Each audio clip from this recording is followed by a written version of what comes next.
नाशिक जिल्हा पुन्हा भूकंपानं हादरल्याची बातमी समोर येते। नाशिक जिल्ह्यातील कळवण तालुक्यात पुन्हा एकदा भूकंपाचे 2 धक्के जाणवलेत। रात्री 12:06 आणि सकाळी 5:32 आंबोडी, अभोणा, कनाशी, वेरूळ आणि अंबापूर या गावांना 3.5 आणि 3.4 तीव्रतेचे धक्के बसलेत। यावेळी वीज पुरवठा खंडित झाला होता। दरम्यान 5 दिवसांतील दुसऱ्या भूकंपाने नागरिकांमध्ये भीतीचं वातावरण आहे। अगदी 3 ते 4 दिवसांपूर्वी देखील आपण अशीच एक अपडेट घेतली होती, ज्यामध्ये 3.4 आणि 3.2 रिश्टर स्केलचे भूकंप झाले होते।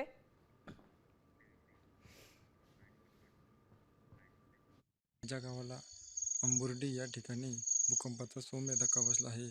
रात्रीची वेळ आहे, 12:06 भूकंपाचा धक्का हा 4 ते 5 सेकंद इतका जाणवला आहे।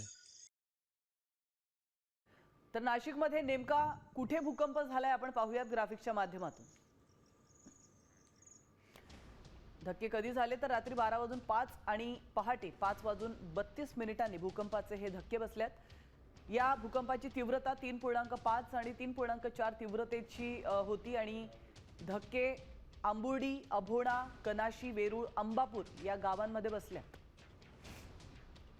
तर धक्का बसताच वीज गायब झाली, नागरिक भयभीत झाले।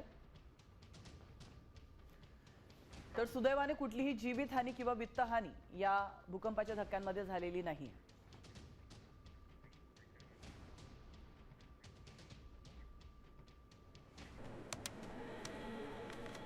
मी खात्रीशीर न्यूजसाठी फक्त साम टीव्ही बघते, कारण तिथल्या बातम्या रिलेट करतात।